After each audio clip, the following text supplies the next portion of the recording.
আমরা মেয়েরা যেমন রাঁধি তেমন চুলো বাঁধি, কথাতেই আছে তাই না? ঠিক তেমনই আমরা ঘরে বাইরে সমানভাবে তাল তাল মিলিয়ে সংসারের সমস্ত কাজ দায়িত্বপূর্ণভাবে পালন করি।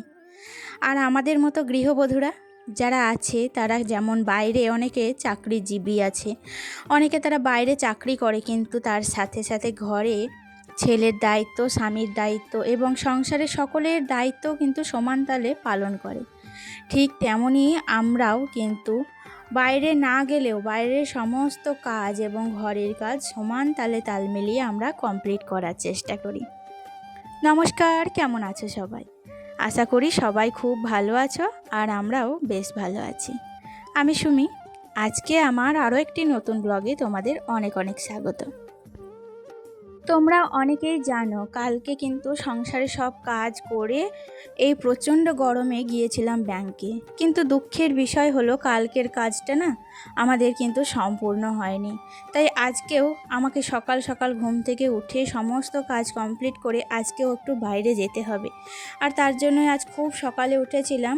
আমি যখন উঠি তখন ঘড়ির কাঁটায় বাজে 5টা মতো, বাড়ির তখনও কেউ ওঠেনি। আর আজকে হচ্ছে বুধবার, কিন্তু বুধবার জানো তো ছেলে স্কুল যায়নি, কারণ আমার ননদের একটু অফিসে আছে আজকে, সেই কারণে ওকে স্কুলেও পাঠাতে পারিনি। তো যাই হোক, ও কিন্তু ঘুমাচ্ছে। আসলে কালকে রাত্রিবেলায় আমাদের কারোরই তেমন একটা ঘুম হয়নি। আমরা একতলাতে শুলেও জানো তো একতলাটা ঠান্ডা অবশ্যই, যখন ঘরের দরজা কপাট বন্ধ করে দিই মাঝরাতে ভীষণ গরম ধরে ঘরটা। আর দুটো ফ্যান চালিয়েও মনে হচ্ছে যেন প্রচণ্ড পরিমাণে উত্তাপ হাওয়া আমাদের গায়ে এসে লাগছে। তো সেই কারণে এই গরমের জন্য রাত্রিবেলায় কারোরই তেমন একটা ঘুম হয়নি। আর যেই ভোরের আলো ফুটেছে আমি কিন্তু বিছানায় আর এক মুহূর্ত থাকিনি। দেখো, সকালবেলায় ঘুম থেকে উঠে সংসারের কাজে হাত লাগিয়েছি। সকালে বাসি কাজ যে সমস্ত থাকে আর কি প্রত্যেকটা সংসারে, সেগুলো আগে পালন করে নিলাম। তারপর কি বলতো, একটু ডাস্টিংয়ের কাজটা আজকে করব বলে ঠিক করেই রেখেছিলাম, তো সেটাও কিন্তু করে নিচ্ছি। আর সকাল সকাল দেখবে যত কাজ থাকবে যদি কমপ্লিট করে নেওয়া যায় বেলার দিকে কিন্তু অতটা চাপ পড়ে না। আমি দেখছি যে বেলা বাড়ার সাথে সাথে কিন্তু তাপমাত্রাও প্রচুর পরিমাণে বাড়ছে, জানো তো। আমি খবরে বা টিভিতেও শুনছিলাম যে 40 ডিগ্রি তাপমাত্রা হতে পারে। তো জানি না কত কি হবে, কবে বৃষ্টি হবে। বৃষ্টির অপেক্ষায় কিন্তু চাতক পাখির মতো আমরা বসে আছি, জানি না বৃষ্টি আদৌ হবে কি না। বৃষ্টি হলে হয়তো পৃথিবীটা একটু ঠান্ডা পড়তো। যাই হোক, দেখো আমার এই দরজাটা ভীষণ পরিমাণে কিন্তু নোংরা হয়েছিল। অনেক দিন থেকেই ভাবছিলাম যে এটাকে একটু মুছবো, কিন্তু সময় করে উঠতে পারছিলাম না। তো আজকেই আমি কিন্তু এই ডাস্টিংয়ের কাজগুলো করছি। আর সকালবেলায় সমস্ত বাসি কাজ যেহেতু হয়ে গিয়েছে আর বাড়ির কেউ ওঠেনি, তাই ভাবলাম বেকার এই সময়টা নষ্ট না করে ডাস্টিংয়ের কাজগুলো এই সময় সেরে ফেলি। আর এই যে রেলিংয়ের ফাঁকে ফাঁকে এত পরিমাণে কিন্তু ধুলো জমে, এগুলো প্রত্যেক দিন মোছা হয় হালকা করে, অবশ্য ডিপ করে মানে কোনোটাই মোছা হয় না। কিন্তু কি বলতো, তার সত্ত্বেও এত ধুলো জমে কি বলবো। আর দেখবে বাড়ির প্রত্যেকটা কোণা থেকে কোণা যদি ধুলো জমে দেখতে ভীষণ খারাপ লাগে, তাই না? তাই জন্য এগুলো এখন মুছবো। আর মুছে সকালবেলা এই যে এখনও কিন্তু আমি বাসি কাপড় দেখো কাচবো গা। যাই হোক, ব্রাশ করিনি এখনও, এই সমস্ত করে এবার বাসি কাজ করে বাসি জামাটাও ছাড়তে যাব। কিন্তু ভাবছি বাসি জামাটা ছেড়ে একটু গায়ে জল দেবো, কারণ কি বলতো যতই সকালবেলা হোক এখনও রোদ না উঠলেও না একটা গরম ভ্যাপসা গরম কিন্তু ধরেই আছে। আর এই গরমে মনে হচ্ছে ঘাম যেন ঝরে ঝরে পড়ছে। যতই জানি ফ্যানের তলায় থাকছি তবুও কিন্তু কোথা থেকে যে এত ঘাম ঝরে পড়ছে কি বলবো। এত কষ্ট হচ্ছে গরমে সংসারের কাজ করতে, রান্না বান্না, আবার বাইরেও যেতে হচ্ছে, মানে কি পরিমাণে যে কষ্ট হচ্ছে। বাইরে থেকে এসে কিন্তু আর ছেলের টিউশনিটা আমি দুদিন থেকে মানে কন্টিনিউ করতে পারছি না, এত শরীর খারাপ করছে, মাথা যন্ত্রণা করছে। তখন কিন্তু মনে হচ্ছে একটু ফ্যানের নিচে দুর্দণ্ড বসি, জানো তো, এরকম অবস্থা হচ্ছে। আর রাত্রেও তেমন একটা ঘুম হচ্ছে না, তাই জন্য শরীরটাও ভীষণ কিন্তু ক্লান্ত লাগছে। কিন্তু ক্লান্ত থাকলেও তো উপায় নেই, আমাদেরকেই সমস্তটা করতে হবে। আমাদের কিন্তু ছুটি বলে কোনো বস্তু নেই একদিনও। তাই জন্য সংসারের কাজ কারোর জন্য থেমে থাকবে না, আর আমাদেরকেই যখন করতে হবে এই অসুস্থ শরীর নিয়ে ক্লান্তি বজায় রেখে। তাই জন্য দেখো সকাল সকাল উঠে কাজগুলো সেরে নেওয়ারই চেষ্টা, যতটা পারবে করার চেষ্টা করবে। আজকে সকালবেলায় কিন্তু আমি ঘুম থেকে উঠতেই পারছিলাম না। মনে হচ্ছিল হাত পা যেন একবারে কে যেন চেপে ধরে আছে, এত ব্যথা করছিল, মাথাটাও খুব চাপ দিয়েছিল। কিন্তু ওই যে বললাম আজকে বেরোতে হবে একটু বাইরে। যাই হোক দেখো, মানে এদিকে ব্রেকফাস্ট করে নিয়েছি আর রান্নার সমস্ত জোগাড় আজকে আমি কিন্তু মানে করে দিয়েছি। রান্নাটা আজকে করব না, আজকে আমার একটু মানে যদি কাছে ভিতেই কোথাও যেতাম তাহলে রান্নাটা করে তারপরেই যেতাম, কিন্তু আজকে একটু দূরে যেতে হবে, তো তাই জন্য আজকে রান্নার সমস্তটা জোগাড় আমার শাশুড়ি মাকে করে দিয়েছি। রান্নাটা কিন্তু আজকে উনিই করবেন, সেই জন্য একটু রেহাই। আর এসে কি বলো তো, এসে আর রান্না করার সময় থাকবে না, জানি না আমি কতক্ষণ লাগবে সময়, তাই জন্য কিন্তু রান্নার এসে করা সম্ভব নয়।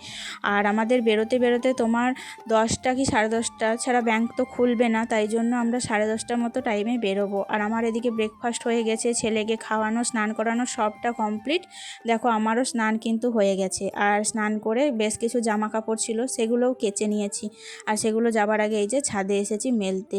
স্নান করে যেন মনে হচ্ছে আরও বেশি করে গরম ধরছে, জানো তো। স্নান করার পর ছাদে আসতে ইচ্ছাই করছিল না, ভাবছিলাম যে একেবারে ফ্যানের নিচে জামা কাপড় মানে পরে রেডি হয়ে কিন্তু বেরোবো, কিন্তু এই যে ভেজা জামা কাপড়গুলো মেলতে আমাকে ছাদে আসতেই হলো। আর ছাদে এত উত্তাপ, পায়ে মানে যেমন মেঝে তেতে গেছে তেমনি মাথার ওপর সূর্যি মামা, দুই দিকেই কিন্তু সমান তালে তাপমাত্রা। তারপর ফাইনালি এখন আমরা বেরিয়ে পড়েছি, আমরা যাচ্ছি 5 গ্রাম ব্যাংক। আসলে আমার ডিবিটিটা কি হয়েছে জানো তো, আমার বিয়ের আগে একটা মানে অ্যাকাউন্ট ছিল কন্যাশ্রীর, সেই অ্যাকাউন্টটা কিন্তু বিয়ের পর আমি আর চালু কন্টিনিউ করিনি। তো সেই অ্যাকাউন্টটা আমি ভেবেছিলাম যে বন্ধ হয়ে গিয়েছে। তো কালকে যখন আমরা ব্যাংকে গেলাম, কালকে হঠাৎ করেই আমাকে বলল যে সেই অ্যাকাউন্টেই কিন্তু ডিবিটি লিঙ্কটাও হয়ে আছে। এবার এখানে শ্বশুরবাড়িতে আমার আবার দুটো অ্যাকাউন্ট খোলা আছে, তাই জন্য আমরা এখন এসেছি 5 গ্রাম ইন্ডিয়ান ব্যাংকে। তো এই ব্যাংকটাই মানে এটাও কিন্তু আধার লিঙ্ক করা নাই, চালু করা নাই, তো এটাকে আজকে চালু করব, আধার লিঙ্ক করব। আর ওই ডিবিটিটা ভাবছি যে এই 5 গ্রাম মানে ইন্ডিয়ান ব্যাংকে আমি ট্রান্সফার করব, কিন্তু এই ট্রান্সফার করা যে কতখানি সমস্যা জানো তো, ভীষণ ব্যাংকে প্রচুর ভিড়। আর এই ভিড়ের সত্ত্বেও কিন্তু আধার লিঙ্ক করা হলো, কিন্তু চালু করাও হলো, কিন্তু ডিবিটিটা কিন্তু চেঞ্জ করা হলো না। আমাকে ওরা বলল যে চেঞ্জ করে দিয়েছি, কিন্তু আমি দেখে বুঝলাম যে চেঞ্জ করা হয়নি।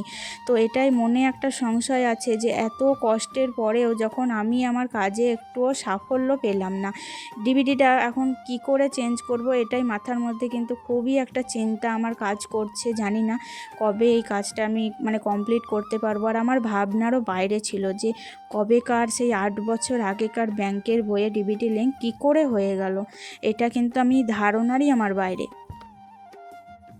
তো যাই হোক, এখানকার ব্যাংকটা তো এখন চালু করে চলে এলাম। আস্তে আস্তে আমাদের 3:30 মতো বেজে গিয়েছিল, সেই সকাল 10টায় গিয়ে 3:30। বুঝতেই পারছো এই রোদে কতটা কষ্ট। এসে একটু গায়ে জল দিলাম, গা হাত পা ধুলাম, তারপরে ছেলেকে খাওয়ালাম, আমার সাথে ছেলেও গিয়েছিল, ওরও ভীষণ কষ্ট হয়েছে আজকে সারা দিন।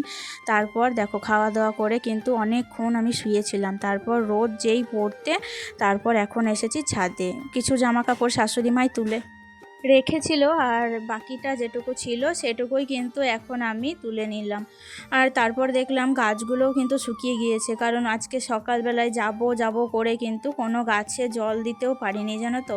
আর এই রোদ না থাকলেও কিন্তু তাপমাত্রার জন্য জানি না মাটিগুলো শুকিয়ে যাচ্ছে। আর আমার ওই যে দোপাটি গাছগুলো লাগিয়েছিলাম না, তার মধ্যে কিন্তু একটা গাছ কি জানি না কি কারণবশত কিন্তু মারা গেছে। যাই হোক, বাকি গাছগুলো আছে, একটু বৃষ্টি পড়লে গাছগুলোকে তুলে তুলে আবার অন্যান্য জায়গাগুলোয় রাখবো আর কি, মানে লাগাবো আর কি।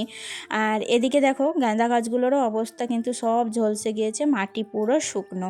মানে গাছগুলোও কিন্তু কখনো রোদ হচ্ছে তো প্রচুর রোদ হচ্ছে, কখনো বৃষ্টি হচ্ছে তো বৃষ্টি হচ্ছে, তো এইরকম টানাপোড়েন আবহাওয়ার মধ্যে ওরাও কিন্তু ঠিকঠাক বেড়ে উঠতে পারছে না।